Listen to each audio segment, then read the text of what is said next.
Long may we. Okay, BG, Marvin, you guys look like you need refills. No, it's okay. Well, that whole business of still feeling 30, to me, that's the gift of music. Yeah. That's the gift that music gives you.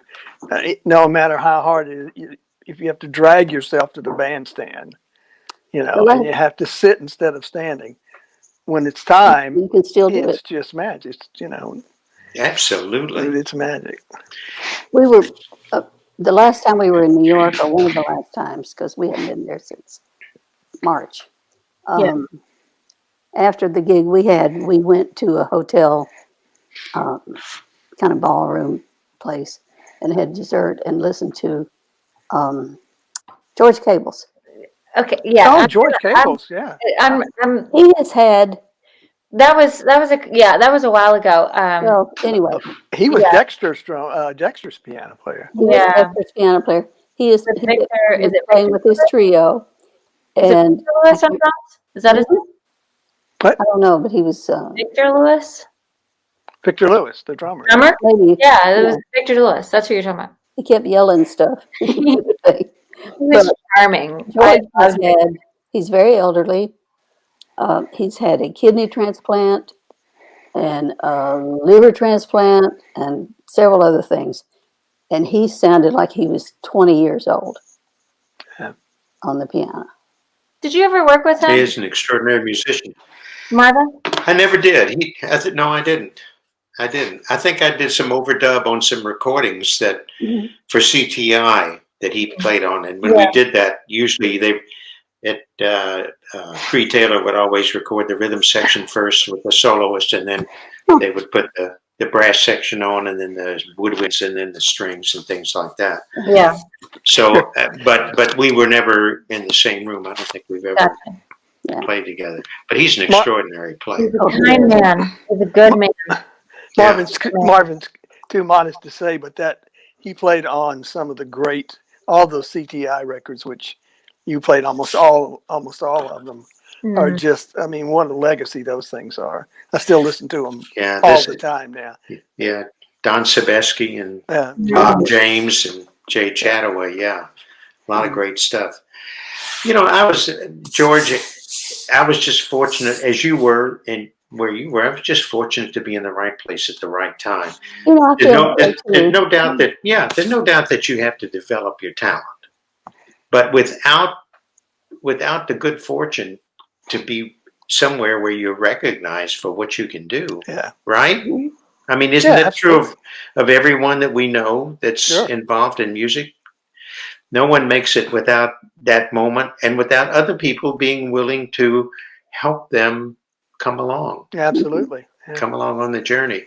That's why I think someone and I were discussing something over over email or something, and just talking about how sad it is that a lot of the young players today will never have that opportunity, or will rarely have the opportunity to sit and be part of a trumpet section of musicians who are 10, 15 years older than they are, who've been around the block with great players and set the standard for what music is all about. And you're there to absorb everything that they have experienced through the years. Exactly. How great that is. That's a real music school right there. Absolutely. Oh, yeah. Yeah, I couldn't agree more. I feel lucky that's the time I came up, because that's who I learned from. What you looked like that night you came into that club where I was working when we met. Yeah. It was a Sunday night. I was playing solo piano. A very nice moment, yeah. And this guy was at the end of the bar. I was up behind the bar. Bartender was washing glasses. And this guy came in. He had on a suit and he had a trumpet case. And he just got a drink and put the trumpet case down. And then he came up and talked to me, and I said, "Do you want to play a tune?" And he did. He came up and sat in with me. And that was 62, 63. 1963. And I had been here. Right before you and Joan got. I hadn't been here very long at all. Well, to me, he looked, because he was so dressed, he looked like a big city musician. Just off the And seriously, I thought you were, somebody from, like, because the bands came through all the time, and a lot of times the musicians would come where we were playing. We got That's funny. when they had the liquor laws that you couldn't buy liquor across the counter, you had to have your own bottle behind the counter. Right, yeah. Stan Kenton's band came in one night to the carousel where we were playing, and the cops came. We had very bad cops back then, back in the 60s. Everybody was on the take. And so this rogue cop who did all this stuff all the time came in, and they arrested the entire Stan Kenton band because they had their own bottles. And one of them, I can't remember, but Charlie Sanders told me that the bass player, I think it was Carson Smith. They took them all to night court, and Carson still had his bottle. And when the judge came out and sat down, Carson said, "Can I keep my bottle?" Wow. And so would that have been after you or before you, Marty? Well, I was on the band 61 and 62. Right. Oh, you could have been arrested. So that if it was 63, there were there were several times I could have been arrested. Thank goodness.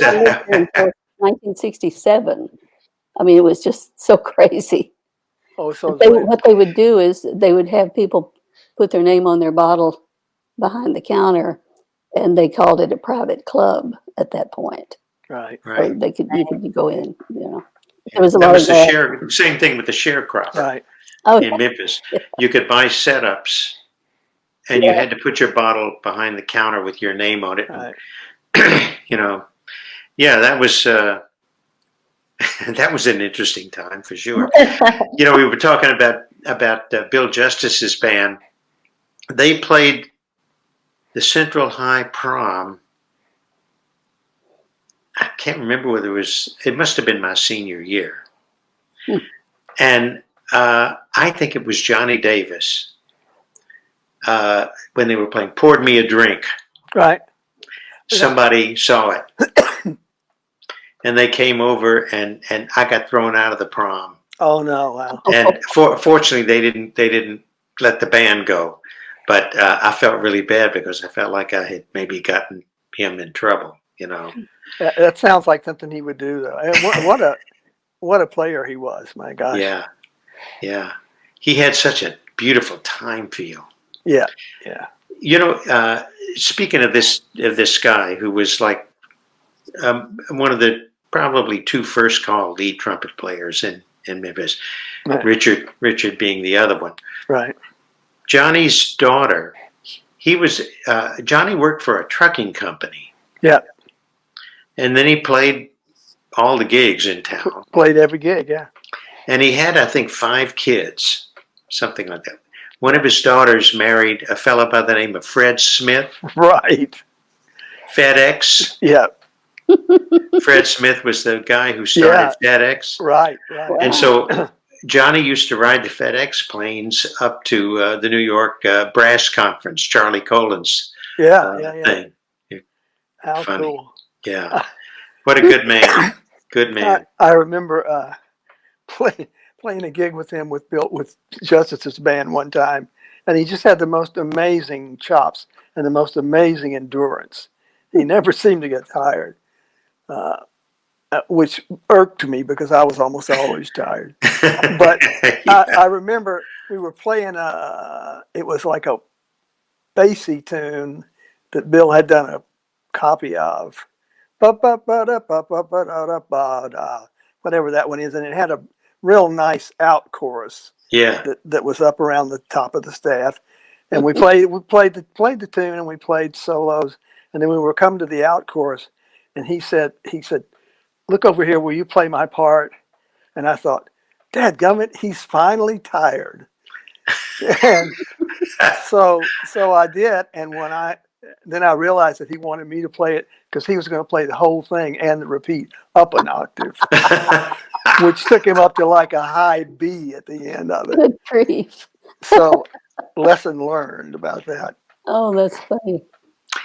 Yeah, it's funny how those local guys, a friend of Johnny's, someone that when I went to Dallas I met, was this lead trumpet player George Cherub, Cherb. Yeah, And George is one of these guys that, it was a rarity that he ever missed a note. And he was the guy who was the first call lead trumpet player for all these jingles and the station breaks that were coming out. Had a marvelous, just a really beautiful sound. G's, A's, B flats, no problem.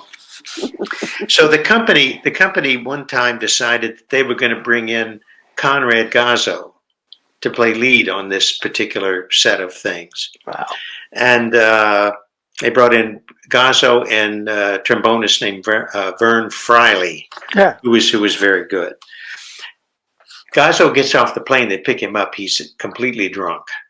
This was in the period of time when he was really an alcoholic. Right. So they get him to the hotel. They get coffee into him, sober him up. They take him to the session. He starts looking through the parts, and he sees these like this high G's, A's, B flats. He turned around and he says, "Man, if you wanted Maynard Ferguson, why didn't you call Maynard Ferguson?" So everything that went up. Everything that went above a high F for the trumpet, George played it. Sure, that's great. That's great. And just, so here's, you can, any musician will tell you, if you go to a town like Dallas or Nashville or Chicago, you don't need to bring a trumpet player in. All you need to do is hire the right band and get everything you want. Yeah, and so. Shop local, I think is the. Yeah. Very good. Very good. Okay. I was just going to talk about how George introduced me to Marvin. You and your wife and I and my husband would travel sometimes to Memphis or Atlanta to hear things. Yeah. And we went to Memphis and had dinner. And then you took us to a club where a woman named Mama Lou. That's the sharecropper. Is that the sharecropper? Right, okay. Yeah. And I think she had just almost finished her set when we got there, but I got to hear her a little bit.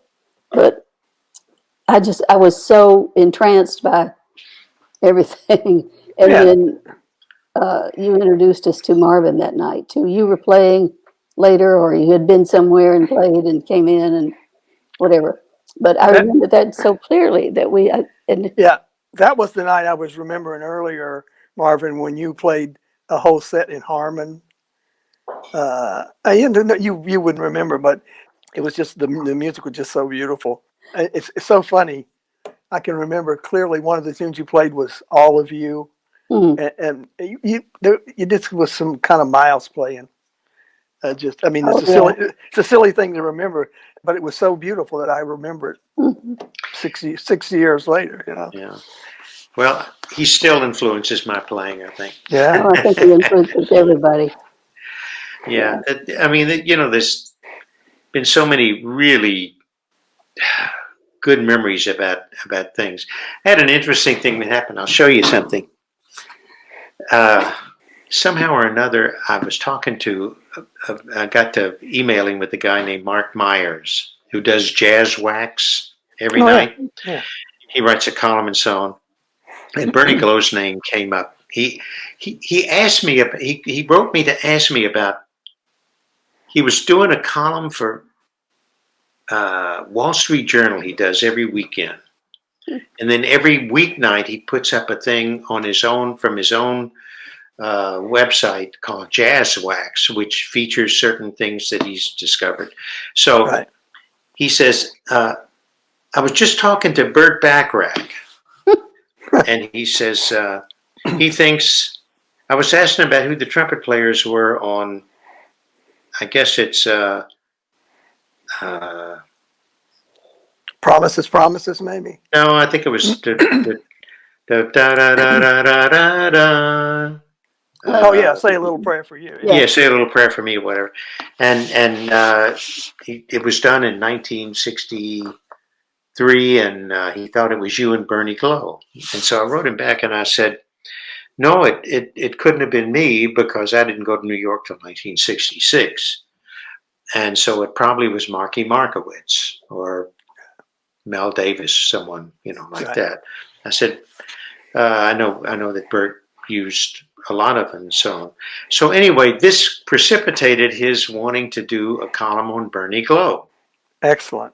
Great. So I wrote a whole thing out that he could use, and he said, why don't you personalize it, and we'll do the whole thing as, like, I'll interview you about Bernie Glow, this person who was known to everybody in the music world, but to nobody outside of the music world. Yeah.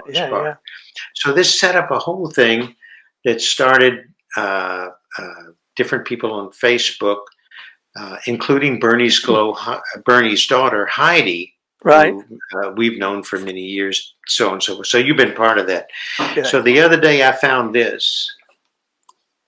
Oh man!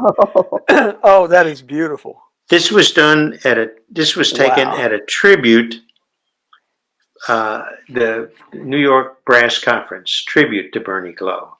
Wow. And several people spoke about Bernie and so on. And this was I guess after I had spoken. That is Bill, great. Do you remember the name Bill Spilka? No. Spilka. He was the guy who took all the pictures at that. So it's just interesting, the memories that were brought up. And then Nick Mondello, do you know that name? I know Nick very well. Yeah. Okay. What a great guy. Nick sent. I guess Heidi must have sent a picture to him asking who the third guy in the middle of this group of three players was. Yeah. It was Doc on one end, Bernie on the other side, and they were just talking.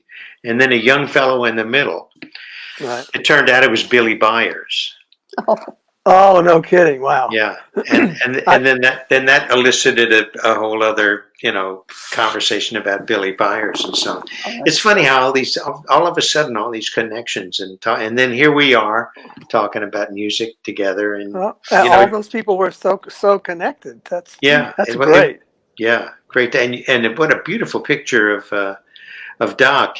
He had a mustache and he was in a suit and tie because that's what all the studio musicians wore back in that period of time. Yeah. Fun. I have questions, people. Actually, people have questions. Oh, right.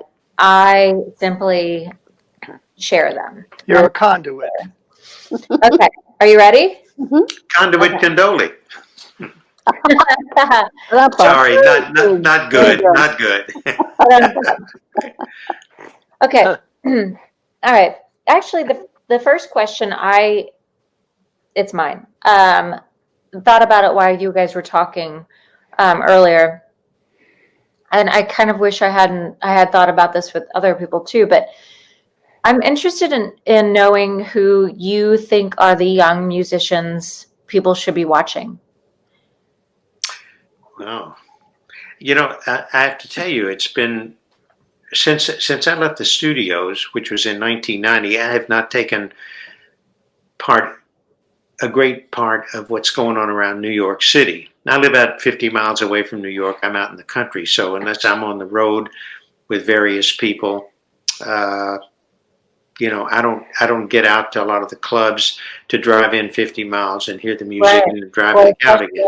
Yeah. So a lot of my stuff is a bit limited, but there's a trumpet player who must be now in his early 30s. He may be 35 by now. Dominic Farinacci. Yeah, beautiful. Who is a beautiful trumpet player. Right. Got total control of the horn, but plays very tastefully, great ideas, beautiful execution, and so on. He's one. There's another young fellow named Tatum Greenblatt, who is in New York, originally from Seattle. I think his family moved to New York about 5 or 6 years ago.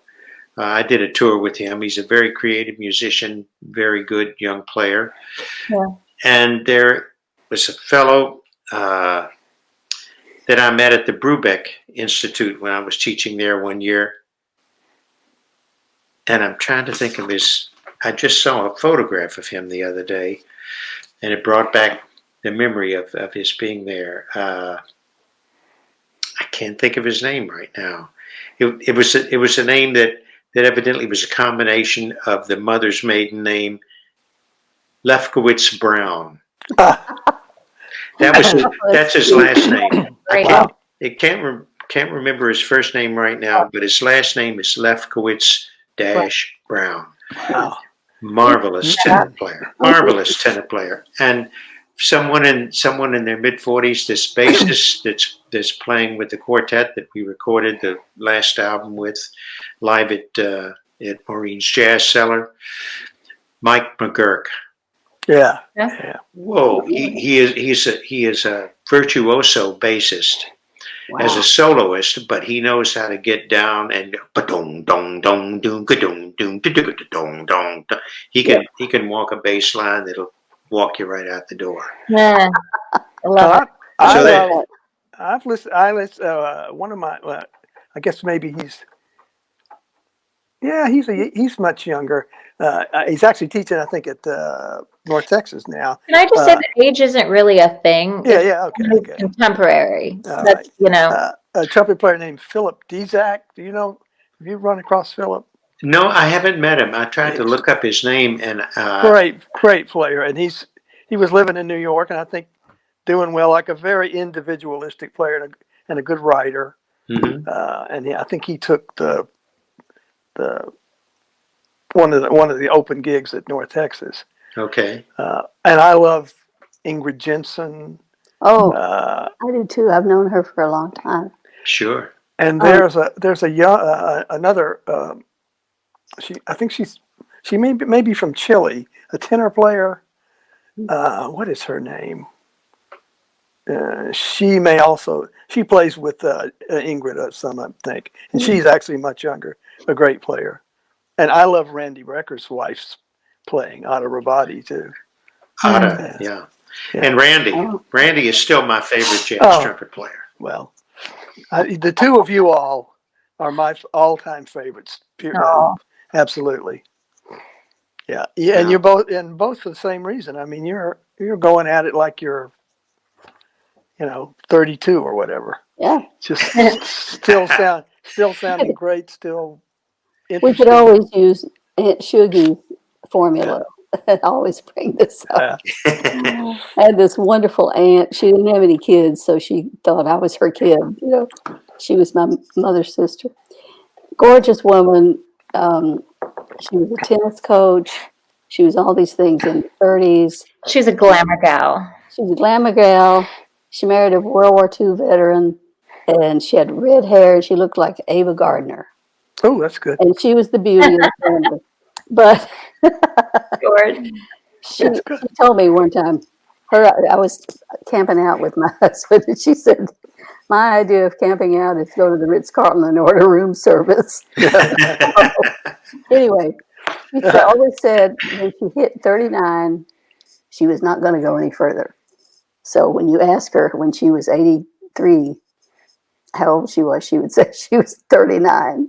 Excellent. So it worked. Oh, like Jack Benny. Yeah, that's very sweet.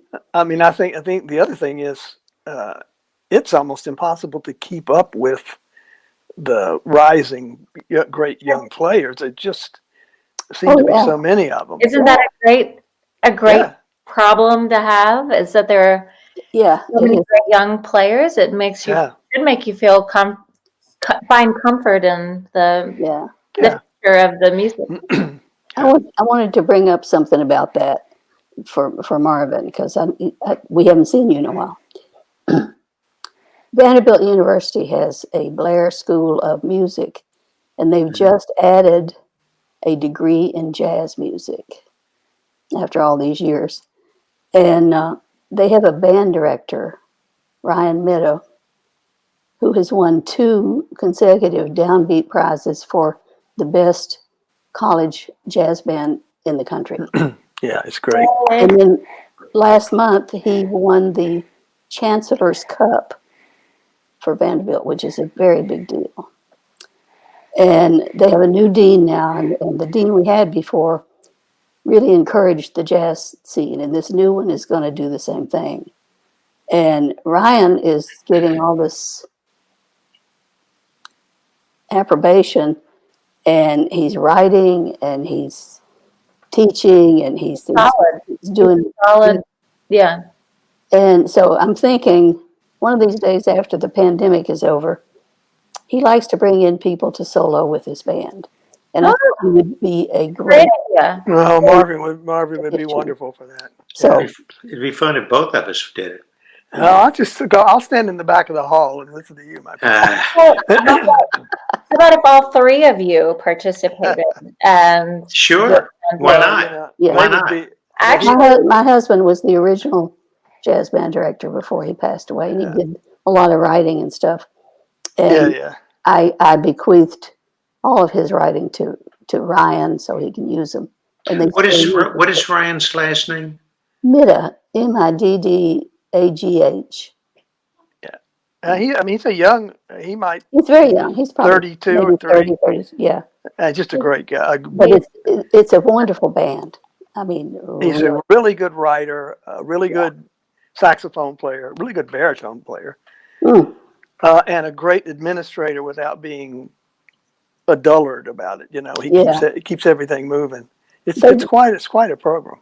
That's great. They've got a guitar major, they've got a saxophone major, vocal major, the whole thing. But to have somebody like Marvin with your scope, you know, that's do some, you know. That's a whole nother pice of the education that they master classes. Too bad that there wasn't a manager or an agent on this call to help you make all that happen. Yeah. Maybe one will. She's the one in the yellow. No, I would be honored to help if I could. That would be neat. You know, it would be interesting would be to do something like that, and it is part of the. For many years, I've done a lot of things where you fly in, you rehearse the night before the concert, you do a clinic the next day, you do a concert that night, you fly out. Yeah. But it would be nice to be able to come in and do a 3 or 4 day residency and have it done with some, like for instance, how nice it would be to have Dennis, Soleil, and Beegie and George and myself as one group to sit and talk about, you know, what we've seen, what's happened in Nashville, what's been happening on the scene from our point of view. And if they had other soloists come in, have them do the same thing. A lot of times, you know, trying to get interest in the community would be in trying to tell them these things and these stories that we all have, you know. I mean, somebody asked me one time, how did you get started in New York? I said, well, basically, the first day I flew to New York and decided I was moving there, I had really only been in New York a couple of times, and I'd only met some musicians one time on one recording session I did with Charlie Mariano, but other than that, I really didn't know anybody in New York. And I walked into a place called Jim and Andy's, which was where all the musicians hung out. And there was nobody in the place. It was about 2 o'clock in the afternoon. The only person in there was the bartender and this other gentleman sitting there. They were talking, and I sat down, and the bartender comes over and asked me what would I have? And I said, well, how about a cup of coffee? And he said, fine. He brought me a cup of coffee. And then he went in the back to do something, I guess, in the kitchen. And the fellow 2 seats down from me said, are you new in town? I said, yeah, I just moved here today. I just flew in today. He says, really, are you a musician? And I said, yes, I am. He says, what do you play? I said, I'm a trumpet player. He says, oh, I'm a trumpet player too. And he stuck his hand and he says, my name is Ernie Royal. Wow. And we sat and talked for he was in between dates, sessions. That is great. Wow. We must have talked for 2.5 hours. Wow. He told me exactly what to do to get to the correct answering service Oh, yeah. for work that most of the musicians work on, how to do this, do that, and so on and so forth. And he became a very close friend of mine, and he was the first person I ever introduced my wife to when we got married 8 years or 9 years later. Wow. That's I mean, great. that's an iconic player. Wow, that's Yeah, great. yeah, and just a little story like that. Talk about being in the right place at the right time. I, Who in the world could have planned that? That's amazing, man. Yeah, I got to meet Louis Armstrong when I was 16. We went on a senior trip, my senior class, to New Orleans and Gulfport. And his Hot Five was out on the beach in a club. And I read the paper the morning that they started to come in. And I saw that he was there, and I was just dying to meet him. And I was 16, and we were on, chaperones and all this kind of stuff. And I went to the principal, who was one of our chaperones. Now, we were from a small town, so everybody knew everybody's parents. And we were good kids. We didn't have any, mean guys and mean girls and all that kind of stuff. We just loved to dance and listen to music. And so I asked him if we could take a cab and go out to the beach and hear Louis Armstrong. And he said, if you go in a cab, if you come back to the hotel by 11 o'clock, you may go. Don't drink anything. We said, no, of course. And of course, they wouldn't let us anyway. So he had Billy Kyle playing piano, Arvil Shaw playing bass, Trummy Young. Oh, yeah. And the clarinet player was Barney Bigard, I think. probably. Yeah. And I'm not sure about the drummer, but I think it was Denzel Best. That same group played in the Grace Kelly movie a year later. Oh, that's right. Yeah. Same group. What a And we treat. sat there with our little Coca-Colas and straws and everything. And the cover was like $2. And he played a set.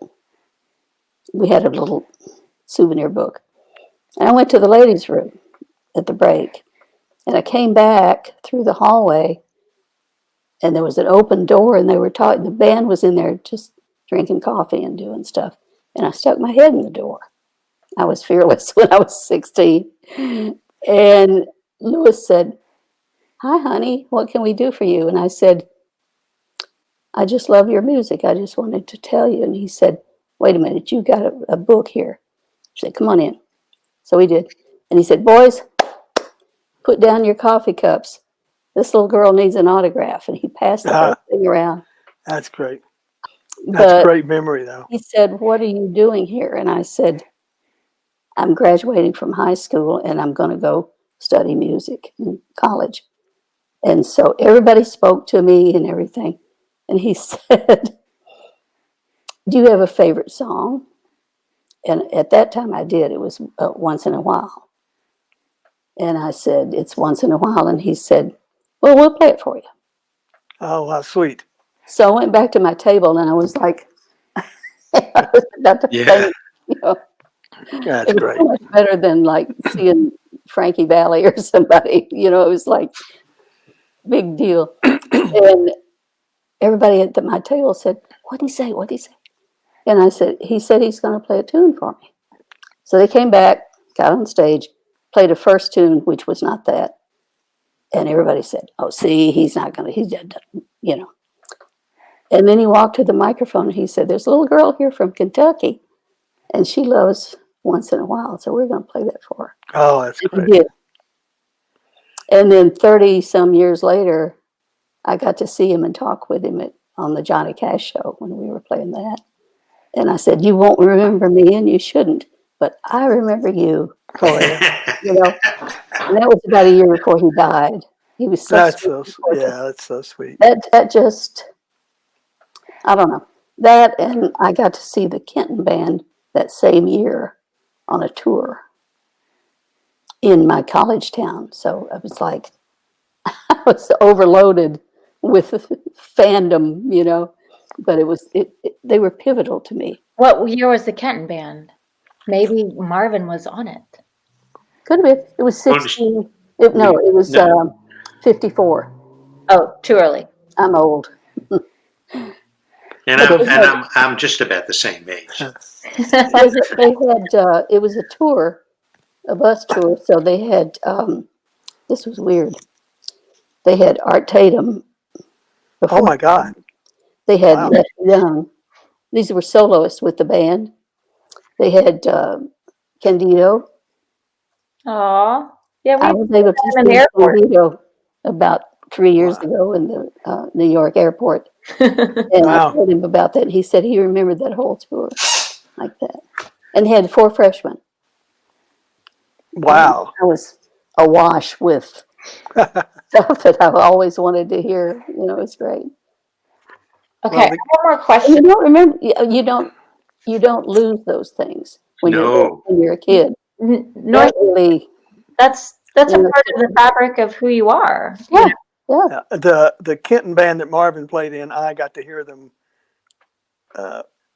in the early 60s, and it was a pivotal experience. Oh, yeah. That was such a great band, the Mellophoniums band. And Marvin was the soloist. It was a great experience. You know who was in the Mellophonium section? I know several great players were through. There was Carl Saunders. I was going to say. Great trumpet player. And Luis Gasca.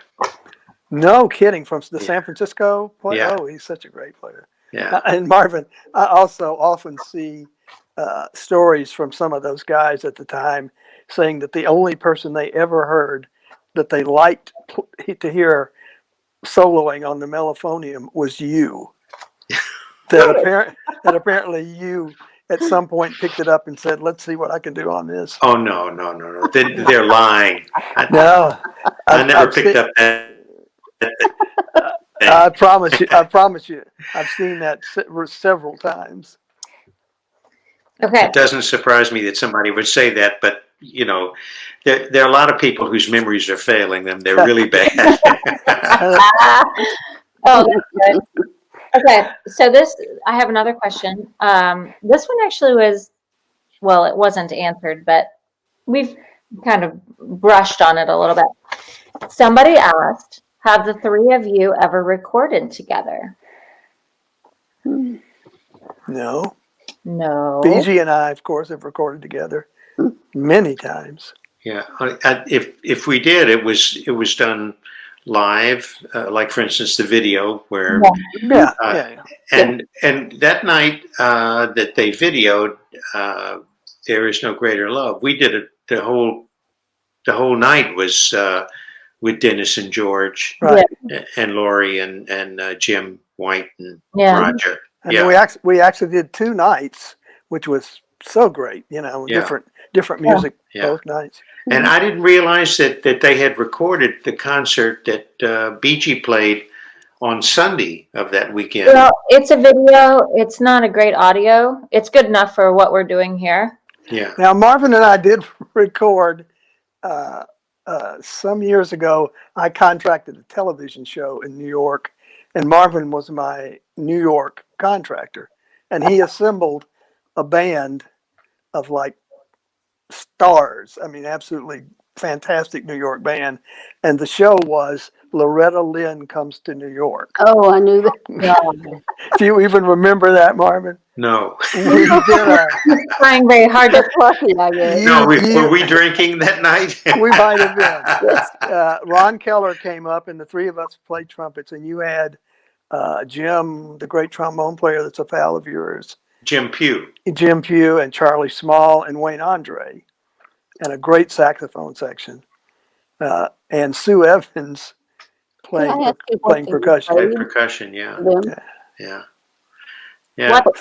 What kind of music did you play for that?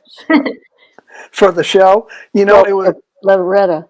It was a variety. First of all, there was a huge New York songs medley. She actually did a really good job. Good. But for me, and Marvin played lead, which he's amazing at. He doesn't. Oh, yeah. And it was just such a joy. But the production was fine. And tunes like she did stuff like "Secret Love" and a medley of New York tunes, and a couple of tunes from 42nd Street. Actually, Gwen Verdon was the. No. You've blocked. Marvin's blocked all this out. They did a tune. They did a tune from 42nd Street, and we went. Maybe you'll remember this, Marvin. We went. We had to go to the theater because they were using the people from the. This is when 42nd Street was obviously on Broadway, Right. and we had this huge band. And the second night, we pre-recorded a bunch of stuff. Then we had to go to the orchestra pit of this theater where 42nd Street was playing, and there was room for about, let's say if we had 40 people, there was room in the pit for about 13 people. And I remember that Sue Evans had like cabinets full of stuff that she had used on the pre-record, and there was only room for like a small temp and a tambourine or something. And then, of course, we were in the orchestra pit, and like 40 people in tap shoes dancing right above us. Yeah.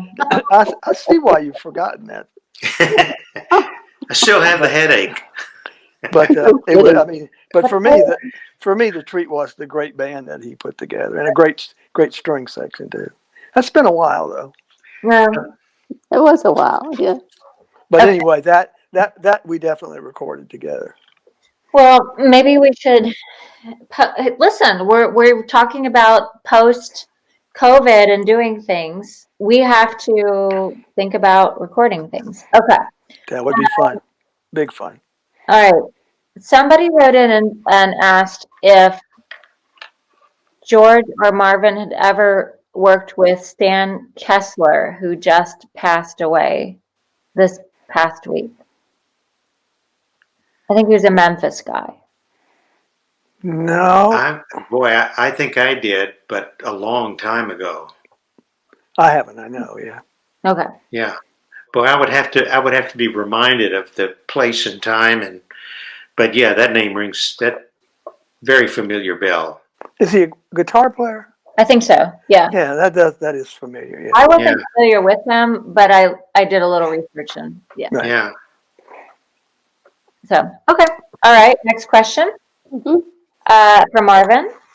Are you guys still okay? Can I ask another question or two? Sure. Sensitive of time. Marvin, of all the band leaders and orchestras you've played with, who was your favorite and who was the most challenging? I think my favorite band leader, I guess my two favorite band leaders would have to be Bob Mincer and Why? And Thad Jones. Well, for creative reasons, of course, and the band that they put together. Both men were great writers. Mm-hmm. Bob Mincer, as a saxophone player, I never heard Bob play a mediocre solo. And he played on 2 of my albums. I recorded 13 albums with his band. We did various concerts and things like that. I never heard him play a mediocre solo. And his writing is extraordinary. So from a creative standpoint, certainly, that's the reason for that. The same thing with Thad. Thad had a way of bringing out of people things that they probably never knew that they had inside of them. Yeah. He was extraordinary as a band leader. He was extraordinary as a soloist and a player. I've never heard a recording, with the exception of maybe on Consummation, but I've never heard a recording that I ever felt exhibited Thad as his live playing did. Huh. He was so, I mean, Thad featured everybody in the band all night long. I mean, every person had at least one extended solo. Dad would pick up the horn and it would seem like that nobody else existed. Things just came out of his instrument that you would say, where in the world would that come from? That's great. that deep well of creativity. And his writing was marvelous. Just beautiful. His voicings, his harmonizations, his reharmonizations of a standard tune. Yeah. He was amazing, and the people he gathered around him were just fantastic. Yeah. So, they were the giants. Oh, yeah, and come from every. One of the interesting things about Thad's band was you would have somebody who would be from the Ellington, Lunsford, Basie era, like Snooky Young, Jimmy Nottingham, Quentin Butter Jackson on trombone. I guess you'd have to say, even though he was, no, not Jerome Richardson. Jerome was younger than that. But guys like that, and then they'd be playing with Eddie Daniels and Joe Farrell, Richard goodness. Williams, in the trumpet section, who were considered, modernists. Richard played a lot with Charles Mingus and so on, and everybody in between. And it didn't make any difference. It was never any musical drive from the arrangements or anything else that pushed someone to get out of your own voice. They never pushed the older guys to play modern. They never pushed the modern guys to play older. Yeah. It did. Wherever you came from, it fit within the framework of whatever Thad wrote. Yeah. That's great. And I mean, what more could you ask for from that standpoint? And as a conductor of the band, seeing Thad in front of the band was like, it was amazing. It was amazing. It was like watching a great symphonic conductor. When he conducted the band, he went like that, I mean, every movement he made meant something. It was just phenomenal. Those would have to be my two favorite band leaders. But everybody I worked for, I was very fortunate. Everyone contributed a certain thing. Sure. Yeah. Stan, with his approach to the music, completely different from Woody. And, yet at the same time, not only just the music and the arrangements in the band, but the way they approached the band and how they did things were totally at opposite ends of the spectrum. But both of them produced great bands over the years. George Gruntz in Europe, who I played with for 23 years, he toured usually 2 or 3 times a year, but mostly 2 times a year for 2 months. 2 weeks at a time. I went around the world with this guy. Wow. And we had everybody from, just you name it, from a German alto player who was from the free jazz school to, I'm forgetting his name, a trumpet player who just passed away, who used to sound like Miles. Oh. He died just 6 months ago. Oh, Young Cat. Yeah. Yep. I know. Oh, you talking about Roy Hargrove? Yeah. No, but of that era. Yeah. I Oh, was thinking of Roy Hill also. that's who I was thinking of too. Well, maybe I'll think of it before we forget. But George was another one. He had a very interesting concept with the band. When I first played with the band was 1987. I was actually there because Lou Soloff couldn't make it.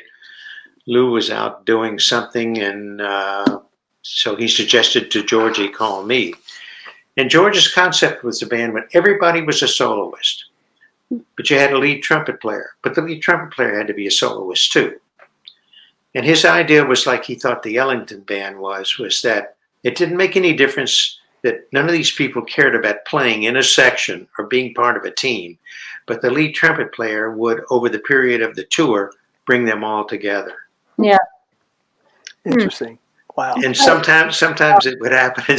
And George would write these intricate arrangements that would, in the first years, very seldom get played to the way he would write them. He had a certain idea about how he wanted his music to sound, but he never demanded the sound out of the band.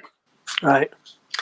And then over a period of time, maybe, 7 or 8 years, he started thinking, we got very close personally. We became good friends, and we talked about, he talked about his writing, and I asked him one time, I said, George, you write these intricate arrangements and everything, but the band never brings it on. I mean, I've heard the recordings we've done, and there's great solos on it, but the actual arrangement never sounds the way I know you have written it, because the framework is all there.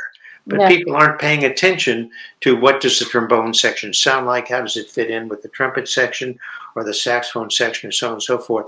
So as a couple more years went by, he started thinking about this. And then he started hiring guys in the band that would play his arrangements the way he wanted them played. Interesting. And then the music, then you really heard the music as it was written is what he wanted it to sound like. Right. Interesting. Everybody's concept is so different. Yeah. The American Jazz Orchestra was another great group that was led by John Lewis, but really a very, how would you say, a variety of styles of soloists and so on, but very good section players. And who was the last 4 years of it? Mel played drums. Oh, man. Oh, yeah. And of course, that was also one of the great things about playing in the Thad and Mel's band was Mel. It was Mel Lewis, yeah. He was an arranger of the arrangement. Yeah. Because when the saxophone solo played, everything that was going on in the set was part of the saxophone section. Right. Or if it was the trombone section had the highlight, it was part of the, and the way he did it with the variety of sounds and everything. That's why all these guys, like Ed Sof and Louis Nash and guys like that, the guy from California, the Clayton, Jeff Hamilton. Yeah. Oh, yeah. They all these drummers worship Mel Lewis, sure. Yeah. because of the sound of the orchestration of being such a part of the orchestra that he was. He was just phenomenal that way. Oh. Yeah. What a legacy of what a spectrum of music you've been a part of. Oh my! Really amazing. I tell people I was the most fortunate of fortunates. Once again, yeah, right place at the right time. And I've lived my dream. I mean, my fantasies actually came true. Yeah. Yeah, me too. So yeah, that's what makes it so special, being a musician. When that band was current at the Village Vanguard, I was on the board, national board of AFTRA, Screen Actors Guild, and we'd have to go to meetings in New York quite often. And we usually flew in on a Monday and then had meetings for a couple of days. And all of us who were musicians would get off the plane, go put our luggage in the room, and get a cab and go down and hear Thad and Mel. Right. And Yeah. he was using people that changed all the time. Other people were coming in. So I saw just a plethora of piano players. Like Keith Jarrett played one night, and Really? Wow. somebody else played one night. The new up and coming, this was back in the late 80s, early 90s, I guess. And I just saw so many people that I had read about or listened to in that band. And the cover was like $3, and you could sit there all night with a glass of scotch and learn everything. Yeah. It was great. just wonderful. Yeah, That's it great. was. For several years. Yeah, it was pretty phenomenal, and Yeah. I just I wish there was some way to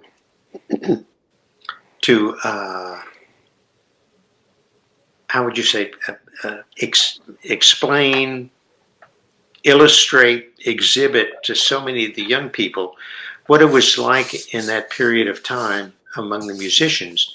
That's why I think that a lot of these things, these festivals of fly in and play and so on, they serve their purpose, but they don't really spend any time in the community talking to people about the things that you did or do, or people that you knew.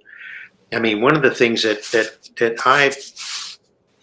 I think about all the time is I'm still trying to live up to the people that I grew up listening to.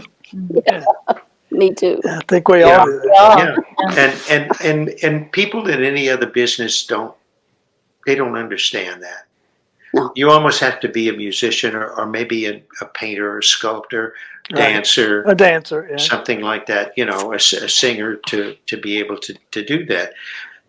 Today, people aren't that interested in spending the time for history because the focus and attention spans are so short.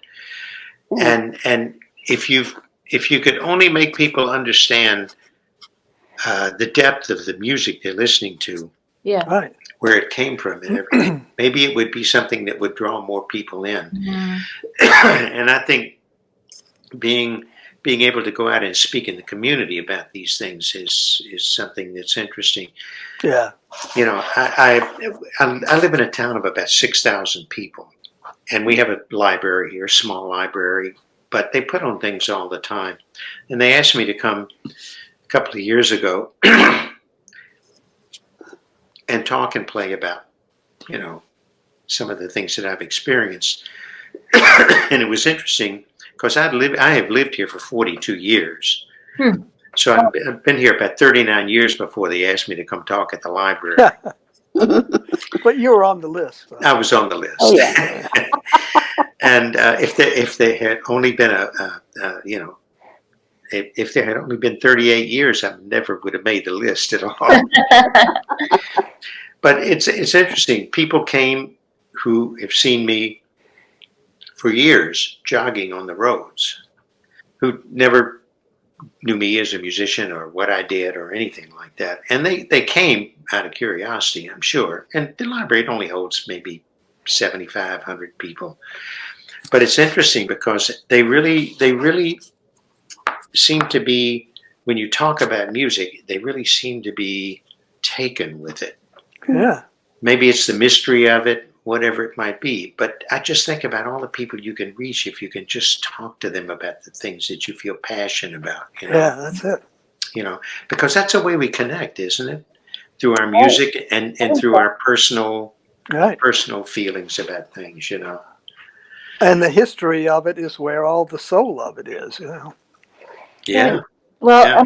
and it's universal. I mean, we just posted today, which is not today in the sense of all of you watching this, but in the sense of when we're filming this. Roy Clark and who is the guitarist? Kate Mouth Brown, I bet you're talking about. Kate Mouth Brown, yes, doing A-Train. And I played it for Beegie last night. Somebody posted it on social media, and I played it for her. We do a Music Monday every Monday. There's no rhyme or reason to what we do. There's nothing in it for us. It's just if it makes us happy, we post it. And this A-Train, here you have it's hee-haw, and they are shredding. Oh, it's amazing. Yeah, it's absolutely amazing. And oh my God, what a guitar player.